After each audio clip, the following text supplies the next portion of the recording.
आती रहती है। आप फाइनल से पहले भी यही बातें कर रहे थे कि इंडिया ज्यादा स्ट्रांग है। करता हूँ कि ऑन पेपर भारत बहुत स्ट्रांग है। पाकिस्तान में जरूर कुछ ऐसे अच्छे खिलाड़ी इस वक्त बहुत अच्छी है, मेरे ख्याल से वन ऑफ द फेवरेट आप कह सकते हैं।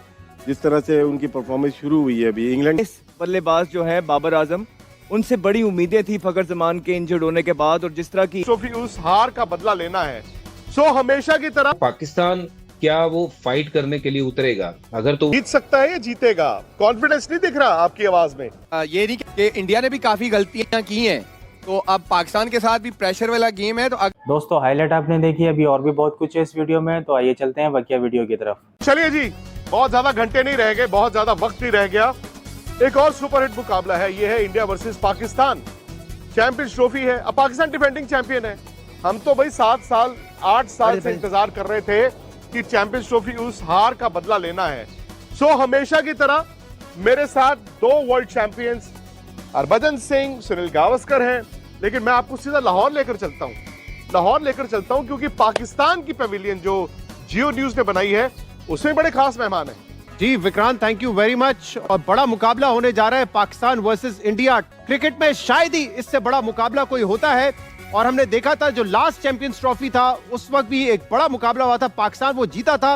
लेकिन अब बहुत डिबेट हो रही है दोनों टीम्स के कॉम्बिनेशन पर, उस पर इस प्रोग्राम में हम बात करेंगे। मैं इंट्रोड्यूस कराऊं, मेरे साथ आज मौजूद है मोहम्मद आमिर, पाकिस्तान के साबिक फास्ट बॉलर, टेस्ट क्रिकेटर। बहुत बहुत शुक्रिया मोहम्मद आमिर, आपने हमें ज्वाइन किया। पाकिस्तान के साबिक टेस्ट कप्तान राशिद लतीफ हमारे पैनल पर मौजूद है, और पाकिस्तानी टेस्ट क्रिकेटर अहमद शहजाद भी हमारे साथ मौजूद है। तो ये 3 पैनलिस्ट हमारे हैं। आपके यहाँ जो सुनील गावस्कर साहब हैं, मदन लाल साहब हैं, उनका भी बहुत बहुत शुक्रिया हमारे साथ जुड़ने का। मैं चाहूंगा विक्रांत पहले आप हमारे पैनलिस्ट से सवाल करें, फिर हम आपके जो क्रिकेटर्स मौजूद हैं उनसे बात करेंगे।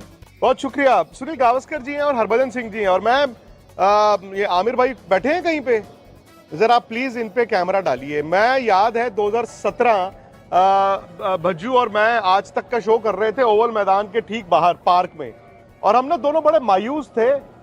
आमिर साहब बहुत मायूस थे जो उस दिन आपने स्पेल डाली है ना, मतलब कमाल की स्पेल डाली आपने यार। आप चैंपियंस ट्रॉफी निकाल कर ले गए थे, बट मुझे नहीं लगता कि इस बार आपकी पाकिस्तान की टीम उस तरह की पाकिस्तान की टीम की तरह मजबूत है।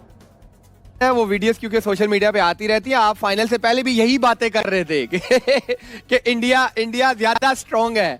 लेकिन आपको पता पाकिस्तान इंडिया का जो मैच होता है ऑन द डे, जो कम गलतियां करता है वो जीत जाता है। यस, ऑन द पेपर आपकी जो टीम है स्ट्रांग भी लग रही है, उनकी परफॉर्मेंसेस भी अगर आप सीरीज बायलैटरल सीरीज उनकी देखें वो अच्छा खेल के आए हुए हैं। लेकिन जो अभी बांग्लादेश के खिलाफ पहला मैच खेला था इंडिया, आपने तो पूरा ही देखा होगा, उधर दुबई में थे आप, कि इंडिया ने भी काफी गलतियां की हैं।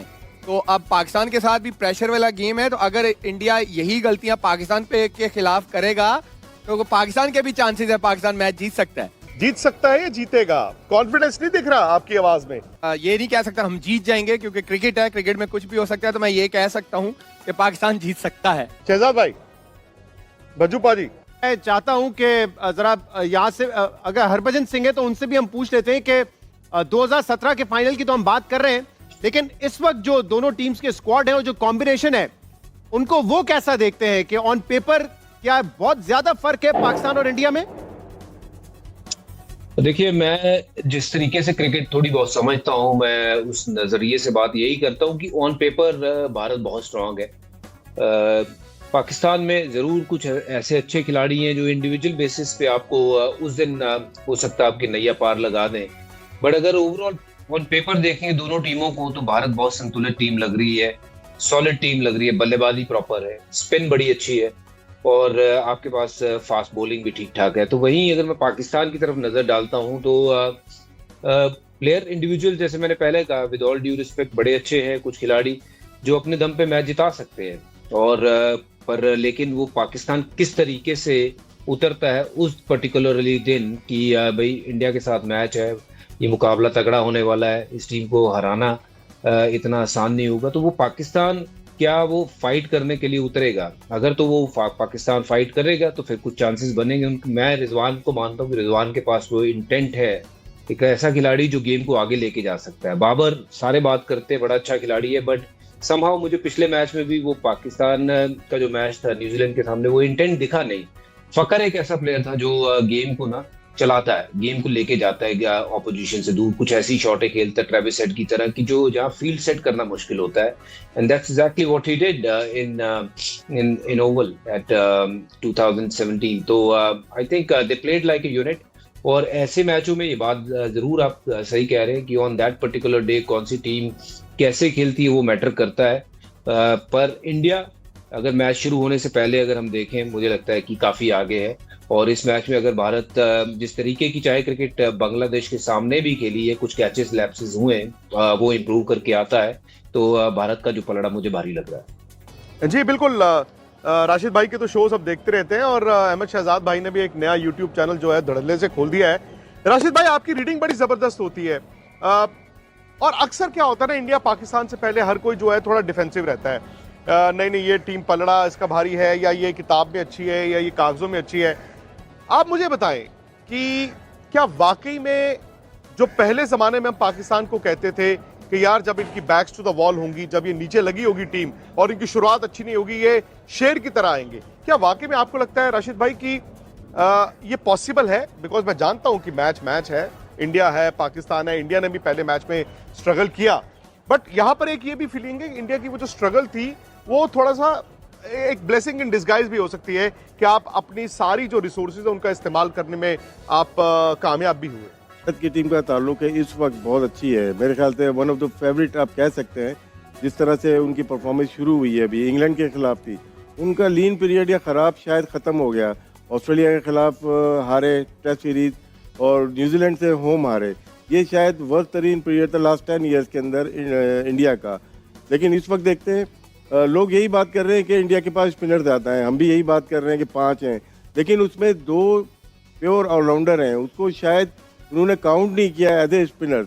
जिस तरह अगर चैंपियंस ट्रॉफी 2017 की बात करते हैं जो हमारे दोनों साथी जीते थे, उसमें भी पाकिस्तान के पास 4 स्पिनर्स कह सकते थे, जिसमें शोएब मलिक भी थे, हफीज़ भी थे, शादाब भी थे, इमाद वसीम भी थे. तो जब आपके पास इतने अच्छे बैटर जो है वो बॉलिंग कर सकते हैं, वो टीम हमेशा डोमिनेट करती है.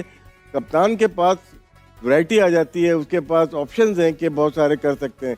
और उसमें देखा होगा कि इमाद वसीम अनफिट हो गए तो 2-3 बॉलें या 2-3 ओवर फखर जमान ने भी किए थे. तो ये चीज़ इंडिया को इस वक्त हासिल है. इंडिया की बॉलिंग हमेशा से पाकिस्तान को तंग करती हुई आई है. और अगर हिस्ट्री देखते हैं, वर्ल्ड कप की देखें या T20 की देखें, 92 में बॉलिंग ने डोमिनेट किया सिडनी में, 96 बेंगलोर में बॉलिंग ने डोमिनेट किया इंडिया ने, 99 में ओल्ड ट्रैफोर्ड में इंडिया की बॉलिंग ने डोमिनेट किया.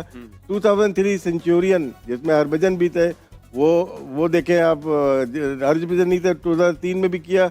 उसके बाद लीन पीरियड आ जाए, उसके बाद मैचेस नहीं हुए. 2011 मोहाली, वहाँ पे भी बड़ा टारगेट नहीं था, वहाँ पे भी डोमिनेट किया. 15 में एडिलेड में भी इंडिया ने डोमिनेट किया. तो क्या इंडिया की बैटिंग अच्छी है या बॉलिंग? और ये लोग ये समझते हैं कि बैटिंग, लेकिन हमेशा पाकिस्तान को जो डिफीट हुई है, मुझे लगता है, मेरी ऑब्जर्वेशन है कि इंडिया की बॉलिंग ने तंग किया है. और अभी भी ऐसे ही लगता है कि इंडिया की बॉलिंग तंग करेगी. और एक प्लेयर उनका, जैसे हमारे बाबर आजम अच्छी फॉर्म में नहीं है, लेकिन उसके साथ दूसरे भी अच्छी फॉर्म में नहीं है. वहाँ पे विराट कोहली अगर नहीं कर रहा तो रोहित शर्मा, शुभमन गिल रन कर रहे हैं, KL राहुल है, शेहरज अय्यर है, नीचे आके हार्दिक पांड्या है. तो डेप्थ बहुत ज़्यादा है. शायद इस दफ़ा जो हम मुकाबले की बात करें, हार जीत की बात नहीं कर रहा, लेकिन इस दफ़ा जो इंडिया ने टीम अनाउंस की है वो पाकिस्तान को देख के या पाकिस्तान की सरफेस को देख के नहीं बनाई, उन्होंने दुबई की ड्राई पिचेस को देख के अपनी टीम बनाई है. शायद इंडिया का अपर हैंड है, शायद नहीं, यकीनन इंडिया का बहुत ज़्यादा अपर हैंड है इस टूर्नामेंट में और इस पाकिस्तान वर्सेस इंडिया में. अहमद शहजाद भाई, आप भी यही मानते हैं? क्योंकि मैं सुन रहा था कि 321 जब टीम एक चेज करने जाती है, जरूरी नहीं कि आप 321 चेज कर देते हैं, लेकिन कम से कम एक इंटेंट होती है. क्या वो लैक ऑफ इंटेंट अचानक से दुबई में आके चेंज हो जाएगी? बिकॉज मुझे उस दिन पाकिस्तान को देख के लगा कि पाकिस्तान ने पहले 25 ओवर गेम को कंट्रोल किया, फिर अचानक से छोड़ दिया. और आपके फास्ट बॉलर्स भी या तो T20 क्रिकेट बहुत खेलते हैं, वो 5 ओवर अच्छे डालते हैं, पर जो लास्ट में आते हैं वो फिर वो 10 में पिटाई बड़ी होती है. सेकेंडली, ऊपर से पाकिस्तान ने कोशिश नहीं की. मुझे याद है 1996 राशिद भाई, वो क्वार्टर फाइनल बैंगलोर में इंडिया ने उस जमाने में बड़े रन बनाए थे, बट आपके दोनों सलामी बल्लेबाज आए थे. तो अहमद शहजाद भाई, मैं आपसे ये जानना चाहता हूं कि ये इनसिक्योरिटी है क्या पाकिस्तानी टीम में? जी बिल्कुल। अगर आप देखेंगे तो पाकिस्तान लास्ट मैच जो है बहुत बिलो पार खेला है, और जब आप 320 रन चेस करते हैं, आपके बहुत इंपॉर्टेंट होता है कि पहले 10 ओवर जो है कराची के अंदर जिस तरह का पिच था वो बड़े ज़बरदस्त जाने चाहिए थे, और आपके एस बल्लेबाज जो है बाबर आजम, उनसे बड़ी उम्मीदें थी फ़खर जमान के इंजर्ड होने के बाद, और जिस तरह की इनिंग उन्होंने खेली है इसमें कोई शक नहीं है कि वे बिलो पार खेले हैं। उस इनिंग की वजह से पाकिस्तान को नुकसान हुआ है, but at the same time हमें ये भी समझना पड़ेगा कि इंडिया पाकिस्तान जो गेम है वो पिछली सारी गेमों को भुला के इंसान जाता है, क्योंकि it's a game of pressure. अगर आप 10 मैचेस की सीरीज खेलेंगे तो इसमें कोई शक नहीं है, on the current situation Bharat की टीम शायद 7 मुकाबले जीत जाए, शायद 8 भी जीत जाए, लेकिन जब बात सिर्फ वर्ल्ड कप या आईसीसी की इवेंट्स की आती है जहां मोर ऑफन दैन नॉट एक ही दफा मुकाबला होना होता है, तो आई थिंक पाकिस्तान जैसी टीम में जो अभी परफॉर्मेंस चल रही है इन पे प्रेशर कम होगा, because they got less things to lose at the moment. सारी उम्मीदें भारत से वाबस्ता हैं, वो फेवरेट्स हैं, तो उनको अपना शो मनवाना है, उनको जीतना है। और आप पिछले अगर 2 इवेंट्स देखेंगे तो लास्ट टाइम जो है विराट कोहली जो जादू ना चलाते तो शायद वो मैच भी पाकिस्तान इवेंट के अंदर जीत जाता। उससे पहले भी पाकिस्तान ने इवेंट के अंदर भारत को हराया है, तो ये मैच बाकी सारे मुकाबले भुला के होता है। बिल्कुल आप बचीपा ने बिल्कुल ठीक बात की है कि इस टाइम ऑन पेपर जो है भारत की साइड बहुत ऊपर है, लेकिन उन्होंने साथ ये भी कहा कि ऑन द गिवन डे जो बेहतर तरीके से अपनी नर्व्स पे काबू रखेगा, जो अंडर प्रेशर बेहतर फैसले करेगा, और वही टीम जो है सक्सेसफुल होगी। भारत की इस बड़ी साइड के अंदर अगर आप देखेंगे तो भारत को धचका पड़ा है, वो किसका है? वो बुमराह का। बेशक उसका राणा आया है, राणा ने 3 आउट भी किए हैं, लेकिन इतने बड़े प्रेशर गेम में पाकिस्तान के खिलाफ राणा आज तक ने कोई आउटिंग नहीं है, पहला मैच उनका होगा। At the same time Bumrah का नेमल बदल वो नहीं हो सकते हैं। भारत की जो स्पिन अटैक है वो बहुत हैवी है, पर एट द सेम टाइम आपको ये देखना पड़ेगा कि भारत के टॉप 3-4 बल्लेबाज रन्स कर रहे हैं। मैं ये देखना चाहूंगा अगर पाकिस्तान पहला पंच मारने में कामयाब हो गया, ऊपर से इनके 2-3 सुपरस्टार्स को ले बैठा, फिर इतने ज्यादा जब ऑलराउंडर्स आपकी टीम के अंदर होते हैं ना, T20 की हद तक तो ये चल जाते हैं, कभी कभार 50 ओवर में इतने ऑलराउंडर्स आपको मुंह की खानी पड़ जाती है। तो ये 1-2 चीजें हैं जो देखनी है। फिर उसके बाद दुबई की कंडीशन देखते हुए जहां पे हॉरिजॉन्टल नीचे से जो होते हैं ना, जब नया बॉल खत्म हो जाए, हम अपनी सारी क्रिकेट दुबई के अंदर खेले हैं, जो 5-6 के बल्लेबाज होते हैं ना वो ज्यादा कामयाब होते हैं जो हॉरिजॉन्टल बल्ले से खेलते हैं, जिस तरह आपका ऋषभ पंत। लेकिन पाकिस्तान के लिए अच्छी चीज है कि ऋषभ पंत नहीं खेल रहे, केएल राहुल खेल रहे हैं। KL Rahul more of a conventional player, जो नए बॉल पे अच्छी पिचेस पे बहुत जबरदस्त प्लेयर है, लेकिन 6वें नंबर के ऊपर जिस तरह वो हाई एल्बो रख के खेलते हैं, दुबई के अंदर आपको कम से कम वहां पे फोर्स चाहिए होती है जो ऋषभ पंत के पास मौजूद है, और वो उस कोनों में शॉट्स लगाते हैं जहां फील्डर लगाना भी मुश्किल हो जाता है। तो ये 1-2 एस्पेक्ट्स हैं जो भारत को देखना पड़ेगा, अदरवाइज इसमें कोई 2 राय नहीं है कि भारत की जो टीम है ऑन पेपर्स पाकिस्तान से बड़ी है। अच्छा विक्रांत, इसी पे मैं जरा हरभजन सिंह से भी ये सवाल करना चाहूंगा। जैसे अभी राशिद लतीफ साहब ने भी कहा कि हमारे पास 4 बॉलर हैं जिसमें एक स्पिनर है, लेकिन 2 हमारे पास पार्ट टाइम बॉलर, या आप कह सकते हैं कि ऑलराउंडर स्पिनिंग ऑप्शन भी मौजूद है। जबकि इंडिया का कॉम्बिनेशन ज्यादा सेटल्ड मुझे इसलिए लगता है क्योंकि वहां पे हार्दिक पांड्या छठे बॉलर हैं उनके, तो उनके पास ये ऑप्शन है कि 5 पिट गए तो छठा भी उनके पास है। हमारे यहाँ 40 ओवर करवा सकते हैं और 2 आपने फिर पार्ट टाइम स्पिनर से करवाने हैं। ये कितना मैटर करता है वनडे क्रिकेट में? देखिए, बहुत इंपॉर्टेंट बनता है कि आपका नया गेंद कैसे करते हैं। शाहीन के ऊपर बहुत ज्यादा इंपॉर्टेंस रहती है कि शाहीन नया गेंद कैसे करते हैं। अगर तो ऊपर से 2 आउट कर देते हैं तो फिर वो आपका पार्ट टाइमर भी चल जाता है बीच में। तो अगर ऊपर से आउट नहीं होते हैं तो फिर वो पार्ट टाइमर ना सिवाय रन देने के और कोई काम करते नहीं है। वो टाइम सिर्फ और सिर्फ टपाने की बात होती है कि वो विकेट लेने वाला गेंदबाज आप अगर उनमें से ढूंढ रहे हो तो वो शायद उनमें वो कला है नहीं। तो आई थिंक किसी भी टीम को जब ये पता होता है कि इनके ये 30 ओवर जो है वो बड़े अच्छे हैं, इनको अगर हमने ठीक से खेल लिया, उसमें विकेट नहीं खोना है, लेकिन रन चाहे 5 ही रन ओवर में बनाए, कोई दिक्कत नहीं है। बट क्योंकि अगले जो 20 ओवर मिलेंगे आपको ऐसे मिल जाएंगे जिसमें आप लूट मार मचा सकते हो, तो फिर किसी भी बड़ी टीम को ना ये समझ होती है कि किस तरीके से गेम को चलाना है। तो वेरस जो हम अभी बातें सुन रहे थे शहजाद की भी और बाकी भी जो बैठे हुए हैं डायस पे, कि सब यही कह रहे हैं कि भारत का पलड़ा भारी है, भारत की टीम सक्षम है। वो इसीलिए क्योंकि हम देखते हैं कि जो ऑलराउंडर्स हैं या फिर गेंदबाजी है पूरी प्रॉपर लग रही है कि जो 6वें गेंदबाज, आपने ही बात करी कि 6वें गेंदबाज हार्दिक पांड्या है, जो अपने आप में ठीक ठाक गेंदबाजी करते हैं। मैं मानता हूं कि वो 10 ओवर शायद नहीं कर पाएंगे, लेकिन एक 5 ओवर 6 ओवर आपको वो ऐसे करके देंगे एक प्रॉपर फास्ट बॉलर की तरह। तो वेराज इसीलिए हम कह रहे हैं कि जो पाकिस्तान है, जो इस मुकाबले में थोड़ी सी इसीलिए हल्की लग रही है कि ओवरऑल अभी हाल फिलहाल में जो कॉन्फिडेंस है वो लो है। ये भी मैं मानता हूं कि they have got less things to lose. If they win it will be a big booster for them, but if they don't win तो कोई बहुत ज्यादा कोई सवाल पूछे नहीं जाएंगे, क्योंकि हाल फिलहाल में परफॉर्मेंसेस जो है वो उतनी बढ़िया रही नहीं है। वेराज इंडिया के पास सिर्फ और सिर्फ एक ही ऑप्शन है कि जीतना है, और जीत वाली टीम जरूर भारत वहां पे लेके गया है। बट ऐसी कंडीशन में, ऐसी पिच के ऊपर क्या टीम खिलानी है, मुझे लगता है वरुण को ऐड करना चाहिए वहां पे। 2 लेफ्ट आर्मर की बजाय एक अगर हम वरुण चक्रवर्ती को ऐड कर दें तो भारत के लिए कहीं बेहतर होगा।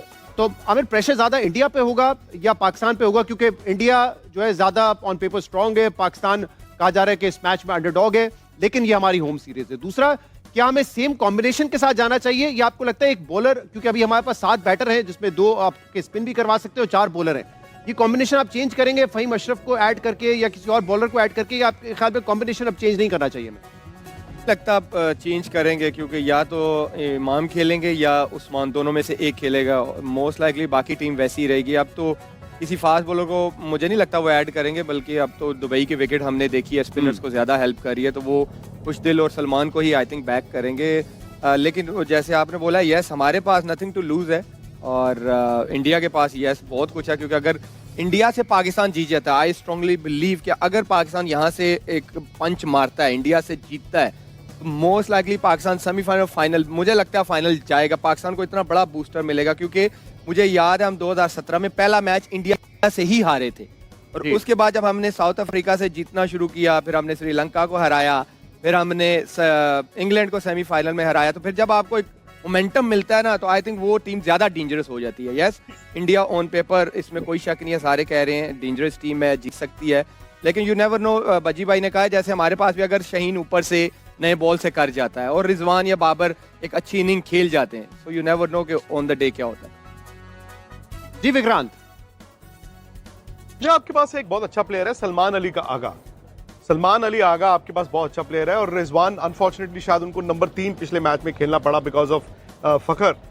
4-5 आपका सॉर्टेड है। अब तो आपको देखिए सैम अयूब भी नहीं है और फखर जमान भी नहीं है, तो ये आपको बहुत बड़ा झटका है। लेकिन आमिर भाई, मैं ये जरूर मानूंगा कि पाकिस्तान ऐसा नहीं है कि they've got nothing to lose, because as host देखिए मुल्क की एक एक्सपेक्टेशंस होती है ना, और ये चैंपियंस ट्रॉफी की होस्टिंग को लेकर बहुत सी बातें आगे पीछे चल रही थी। मेरा ये मानना है कि पाकिस्तान भी बोरे लेकर आया है यहाँ पर दुबई में, और उम्मीदों के, क्योंकि दे नो कि हार वो भी नहीं सकते, क्योंकि वो हारे तो उनका टूर्नामेंट खत्म हो जाएगा 4 दिन में।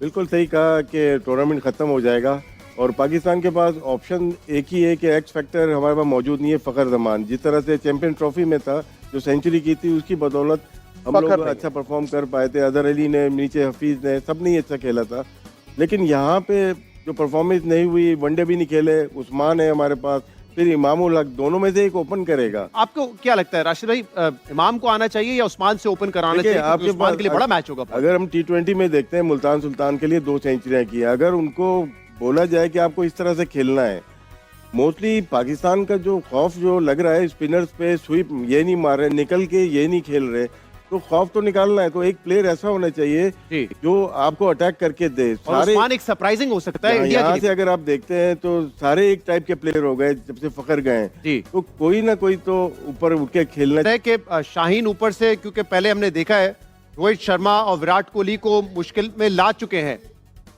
तो लेकिन वो देखना होगा, क्योंकि एक टेक्निकल फ्लॉ कुछ दिन पहले मोहम्मद आमिर ने भी बताया था कि कैसे वो अपने राइट साइड पे गिर रहे हैं, तो अगर वो उस पर ओवरकम कर सकते हैं तो शायद वो अपना अंदर लाने वाला बॉल जो है वो करवा सके। लेकिन अहमद शहजाद, मुझे ये बताइए, आप क्योंकि ओपन करते रहे हो दुबई में, आपके ख्याल में क्या इमाम, जिनको अब इंडक्ट किया गया है स्क्वाड में, उनको ओपन करना चाहिए, या बाबर के साथ आप रिस्क लेंगे कि उस्मान खान को करें, ताकि कम से कम एक तेज खेलने वाला हो, एक एक्सपेक्टेशन हो सकती है आपको फ्लाइंग स्टार्ट मिले? अगर इमाम और बाबर ओपन करेंगे तो हमें पता है कि 10 में ज्यादा से ज्यादा 45 हो जाएंगे, कुछ बहुत तीर मार दे तो 50 हो जाएंगे, एक स्टेडी स्टार्ट मिलेगा हमें। आप किस कॉम्बिनेशन के साथ जाते हैं? कि पहले तो जो बजीपा ने बात की है पिच के बारे में, आमिर से हमारी भी बात हुई है, हम भी देख रहे थे, तो जब ये IL T20 बजीपा हो रहा था ना, वहाँ पे थोड़े हमें सीमिंग फ्रेंडली पिचेस देखने को मिले, लेकिन वो एक लीग थी। अभी जैसे ही आईसीसी चैंपियंस ट्रॉफी स्टार्ट हुआ है, हमें पहला मैच जो भारत ने खेला है उस पे स्लो पिच देखने को मिला है, जो ट्रेडिशनल पिच होता है दुबई के अंदर। और उसको देखते हुए हम उम्मीद यही कर रहे हैं कि इसी तरह के पिच होंगे। अगर इसी तरह के पिच हुए तो भारत को बहुत एडवांटेज है, बिकॉज भारत का सीमर जो था बुमराह वो इंजर्ड हो गया। अगर IL T20 वाला पिच होते तो फिर वन कैन से कि हाँ यार फास्ट बॉलिंग तगड़ी चाहिए, पाकिस्तान की फास्ट बॉलिंग तगड़ी है। लेकिन जैसे ही हमने पहला मैच देखा बांग्लादेश और भारत का, स्लो पिच था। इसको देखते हुए जो भारत के पास रिसोर्सेज हैं, जिस तरह वो 3 स्पिनर और 2 ऑलराउंडर्स के साथ गए हैं, मतलब ऑल टुगेदर 5 स्पिनर्स, वो यहाँ पे जो है बहुत अच्छे तरीके से यूटिलाइज हो सकते हैं। जहां तक आपने बात की है ओपनर की, इमाम और उस्मान, देखिए अगर उस्मान को उन्होंने खिलाना होता ना तो वो कभी भी इमाम को बुलाते ना। जब फखर इंजर्ड होते तो हम चीख के बोल रहे थे कि एक स्पिनर डाल लेते। आप एशिया में क्रिकेट खेल रहे हैं, आप देखिए जिस तरह बजीबा भी बोल रहे हैं कि जब आपके पास पार्ट टाइमर्स होते हैं ना, आप उनके ओवर्स निकलवाने की कोशिश करते हैं, और वो भी तब निकलवाने की कोशिश करते हैं जब अगली टीम के आपने विकेट ली हो। लेकिन आजकल की क्रिकेट यहाँ एशिया के अंदर स्पिन डोमिनेटिव है, वहां पे ये करना होता है, आपको एक कॉम्बो चाहिए।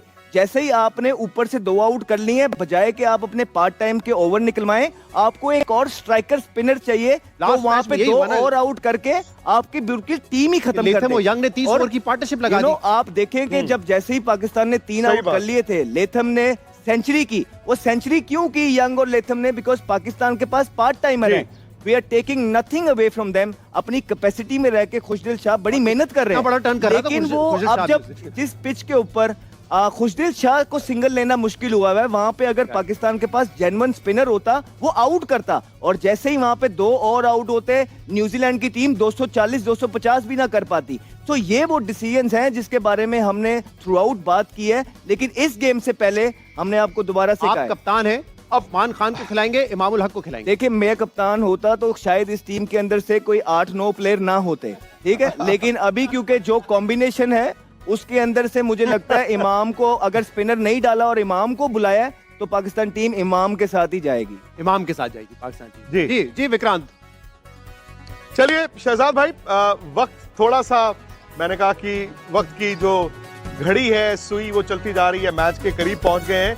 तो आपका, राशिद भाई का, आमिर भाई का और अहमद शहजाद भाई का बहुत बहुत शुक्रिया, और बजूबा का भी मजा आता है। बड़ी मतलब मजेदार बातें इसलिए हुई हैं क्योंकि सीधी बातें हुई हैं, ये अल्फाज नहीं इधर उधर के जी ऐसा है वैसा है। मजा इसलिए आया क्योंकि पिन पॉइंट करके दोनों टीमों की कमजोरियां और ताकत हमने सामने रखी है। बहुत बहुत दोस्तों वीडियो आपने देखी, इस पे मेरा ओपिनियन ये है कि इमाम के साथ आप बाबर को खिलाएं, शकील को खिलाएं या रिजवान को खिलाएं, XYZ किसी को भी खिलाएं। चैंपियंस ट्रॉफी में अगर जिंदा रहना है तो इंडिया को हराना होगा। ऐसा नहीं है कि हम इंडिया को हरा नहीं सकते हैं, हम बिल्कुल हरा सकते हैं इंडिया को। बस थोड़ा सा एग्रेशन लेके आने की ज़रूरत है, थोड़ा इंटेंट शो करने की ज़रूरत है। उस्मान को भी आप बीच में डाल सकते हैं, उसको बोलो जा और मार, करो या मरो वाली कहानी के ऊपर। बैटिंग को मैं ये बोलूँगा भाई कि कम से कम अपने रन के बारे में मत सोचो, पाकिस्तान के बारे में सोचो, अपनी रैंकिंग के बारे में मत सोचो।